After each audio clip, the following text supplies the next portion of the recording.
Aujourd'hui, nous avons le député André Villeneuve avec nous en entrevue téléphonique pour parler un peu du budget dévoilé hier par Monsieur Bachand. Monsieur Villeneuve, quelle a été votre première réaction suite au dépôt du budget?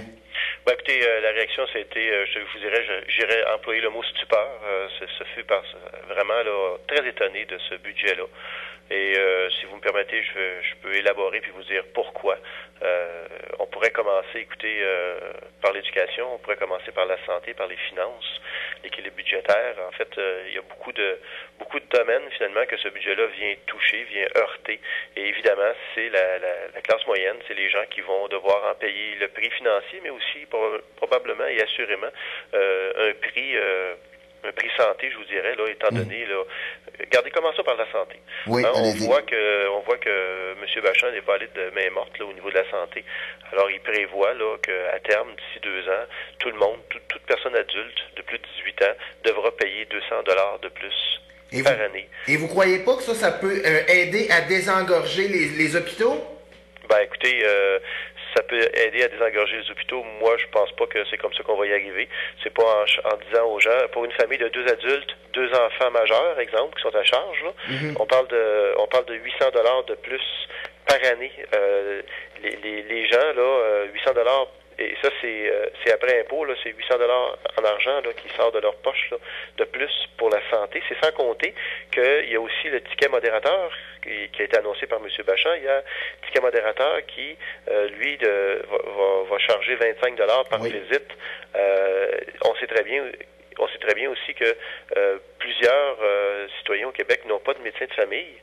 Et si le ticket modérateur, c'est pour mieux encadrer, si on veut, l'utilisation des soins de santé, aller à la bonne place au bon moment quand on est malade et qu'on n'a pas de médecin de famille, qui va payer finalement? C'est les gens qui sont démunis présentement et qui n'ont pas ce service-là d'avoir un médecin de famille. Donc, ces gens-là devront payer 25 $ la visite. Je donne un exemple très simple.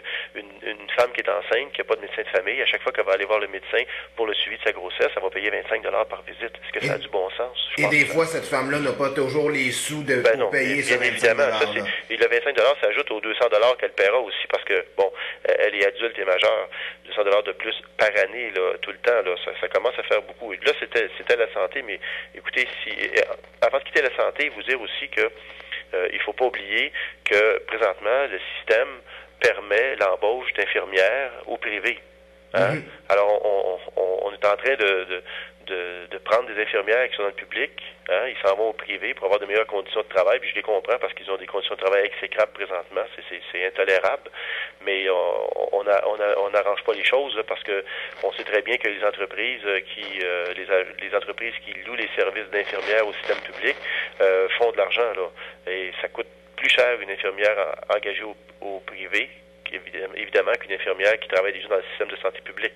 Alors, on tourne non seulement on tourne en rond, mais en plus, on s'enfonce davantage dans des coûts qui augmentent de façon exponentielle dû au fait que ça coûte plus cher une infirmière du privé qu'une infirmière du public. Puis dans le fond, on s'entend-tu pour dire que c'est la même personne d'une certaine façon? Exactement. D'accord. Ça, c'est pour la santé. Écoutez, on va y aller en éducation. Et là, l'éducation, moi, je suis complètement... je vous dis, là... c'est la stupéfaction. Le gouvernement baisse les bras carrément au niveau de l'éducation. Il dit qu'il va maintenir la croissance des dépenses à 2,2 %, ce qui est en bas du coût du fonctionnement de l'éducation présentement. Ce qui veut dire qu'à terme, le gouvernement ne se donne aucune marge de manœuvre pour être en mesure d'intervenir au niveau du décrochage scolaire, au niveau du ratio professeur-élève, qui était pourtant une promesse là, que le Parti libéral avait dite, qu'il ne pourra évidemment pas tenir, encore une fois. Alors, quand on sait qu'on s'en va nous sommes dans une économie du savoir, hein? Quand on est dans une économie du savoir, ben il faut qu'on s'assure que nos jeunes ont de la formation et ils ont l'encadrement nécessaire pour réussir. Et vous, en travaillant à Berthier, vous le savez, tout comme moi, que l'éducation, on a peut-être un petit peu de difficulté de ce côté-là. Donc, pour les gens de Berthier, ce budget-là n'est pas vraiment une bonne nouvelle. Ben, au niveau de l'éducation, je vous dirais, pour Berthier, bien sûr, puis pour le Québec au complet. La formation, c'est l'avenir. C'est vraiment ce qui va assurer le plein développement du potentiel du Québec et de nos gens qui habitent le Québec. Donc, au niveau de l'éducation, le gouvernement, là, vraiment, là, a fait un très, très, très mauvais choix.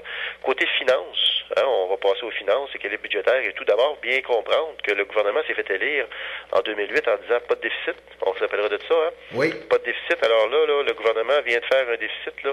Écoutez, depuis 2003, là, le gouvernement a ajouté à la dette du Québec 42 milliards. OK? Et pour les 2 prochaines années là, qui s'en viennent, là, il va ajouter 20 milliards à la dette du Québec.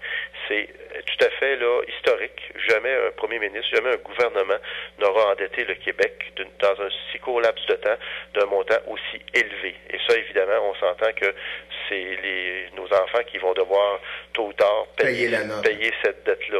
Effectivement. Alors, c'est des montants tout à fait phénoménales. Et il y a une chose qu'il ne faut pas oublier.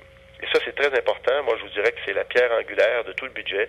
Vous savez qu'un budget, ça se construit sur des données qui sont par moment des données sur des prévisions, OK, sur des faits aussi, bien évidemment, mais sur des prévisions. Oui. Et quand on sait que le gouvernement du Québec a prévu limiter la croissance de ses dépenses à 2,8 dans le budget, là, OK, par année pour les prochaines années. Or, il faut se rappeler qu'à chaque année, ces prévisions se sont révélées loin de la réalité. Et les dépenses ont augmenté de 4,8 par année en moyenne depuis les 4 dernières années. Donc, le gouvernement s'était donné des cibles. Oui. Pour dire, ben écoutez, les dépenses n'augmenteront pas plus que de 30% par année. Il n'a toujours pas respecté année après année cette croissance-là et il l'a largement dépassé. Alors, ça veut dire que le budget que vous avez devant vous présentement, là, hein, la crédibilité du gouvernement n'est pas là. Elle n'est vraiment pas là. Et à terme, ce qui va se produire, et ça, c'est pratiquement assuré, c'est que le gouvernement ne réussira pas à maintenir et à contenir, si vous voulez, l'augmentation des dépenses annuelles du gouvernement, ce qui va faire que ce budget-là, finalement, n'a pas de base solide. Et la crédibilité du gouvernement étant ce qu'elle est, eh bien, on verra dans un an, on s'en reparlera, mais assurément que les projections là, de croissance des dépenses du gouvernement ne seront pas maintenues, ne seront pas réalisées, tout comme les 4 dernières années qu'il a été au pouvoir ont démontré qu'il n'y arrivait pas à maintenir cette croissance-là aux objectifs qui s'étaient fixés. Et en terminant, M. Villeneuve, je suis un contribuable, les gens de la Naudière sont des contribuables, on se demande quoi faire, comment s'en sortir, qu'est-ce qu'on doit faire pour se sortir de ce marasme-là, là, finalement? Ben écoutez, moi je pense que on doit dire au gouvernement que ce budget-là n'a aucun sens. Il va falloir que les gens vraiment fassent preuve de beaucoup de conviction pour arriver justement à renverser la vapeur. Je donne l'exemple de la santé. Là. Rappelez-vous une chose, en santé, là, le fameux ticket modérateur, là, le gouvernement à l'époque de Mme Thatcher en Angleterre avait déposé un budget extrêmement austère à l'époque et ils avaient inclus la mesure du ticket modérateur, là, OK? Et dans le cours de l'année qui a suivi, le seul endroit où le gouvernement, puis on se rappellera que Mme Thatcher, c'est la main de fer, là, hein? C'est quelqu'un de très autoritaire, et on se rappellera que le seul endroit où elle avait reculé durant l'année suivant le dépôt de son budget, c'était sur cet aspect-là. Alors moi, je pense que le gouvernement ne peut pas aller de l'avant avec ça. C'est complètement immoral. On va dire aux gens, écoutez, vous devez être malade selon les moyens que vous avez de payer votre ticket modérateur. Ouais, ça n'a aucun sens. Alors ça, je pense qu'il va falloir que les gens se mobilisent et que les gens disent au gouvernement... trop, c'est trop, là. À un moment donné, là, il y a des choix qui sont pas les bons choix, puis il va falloir réorienter. Mais écoutez, les prochaines semaines, je pense, vont permettre justement d'en débattre entre nous, entre les citoyens. Les citoyens vont prendre conscience aussi, ils vont prendre connaissance davantage, tout comme moi d'ailleurs, des implications et des répercussions que ce budget-là va avoir sur nous tous pour la prochaine année. Et je pense qu'il va falloir effectivement faire reculer le gouvernement sur certains aspects de son budget. D'accord. Ben, M. Villeneuve, on vous remercie. On sait que vous avez une grosse semaine qui vous attend. Oui, absolument. Donc, on vous souhaite une très belle journée et au plaisir de se reparler bientôt. Merci beaucoup. Merci, au revoir, M. Villeneuve.